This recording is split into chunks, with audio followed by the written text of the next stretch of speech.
Chandrayaan-3 launched from the Satish Dhawan Space Center in Sriharikota, Andhra Pradesh on 14th July 2023 at 2:35 p.m. It was a beautiful sight watching this magnificent beast ignite its engines and blast off. The vehicle or the rocket that took Chandrayaan-3 to space was ISRO's LVM3, the launch vehicle Mark III. These are developed by the Indian Space Research Organization and were previously known as GSLV Mk3. GSLVs are commonly known and stand for Geosynchronous Satellite Launch Vehicle.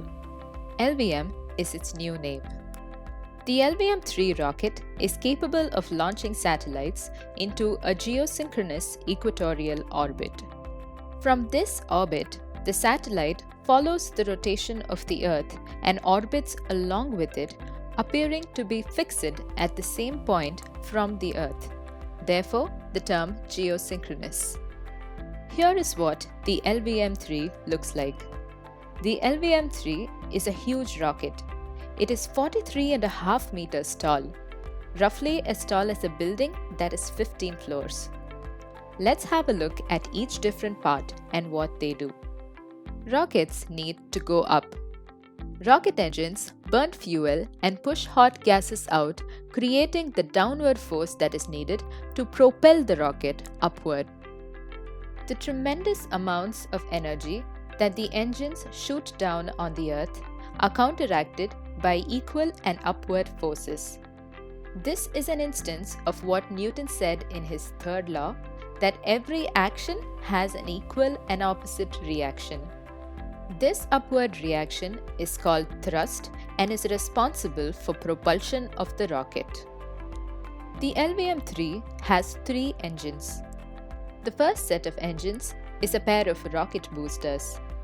These are called the S-200 rocket boosters and were developed by ISRO at the Vikram Sarabhai Space Center. These are filled with solid propellant based on a chemical called HTPB.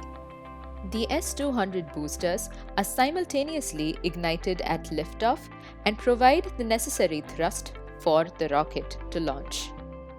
The second stage of the rocket is ignited at about 113 seconds after liftoff, while the S-200 boosters are still burning. This is called the L-110 liquid stage and has twin engines called the Vikas engines, which were developed at the Liquid Propulsion System Center.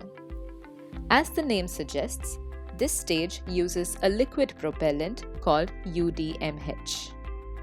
Once the rocket reaches a certain altitude, the fuel in S-200 runs out and the boosters separate and fall away. You are probably familiar with rockets separating.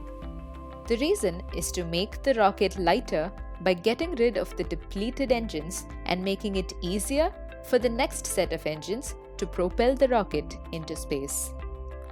After S-200 separates, the L-110 is responsible for propelling the rocket upward for the next several seconds. At about 313 seconds into the flight, L-110 burns out. Right after this, the third stage or the upper stage is ignited, which is called the C-25 stage. The C-25 is powered by India's largest cryogenic engine, the CE-20, which was also developed at the Liquid Propulsion System Center. It is called cryogenic because it uses liquid hydrogen as a propellant, which is at temperatures below -150 degrees Celsius. Finally, the rocket also has some space to store the actual Chandrayaan-3, where the rover, lander, and all other bits will be located. This is called the encapsulated assembly. At a certain stage during the flight, this encapsulation falls away. The actual Chandrayaan-3 is separated, and with that, the rocket has finished injecting the assembly into a geosynchronous orbit. The whole flight from liftoff to injection takes roughly 947 seconds.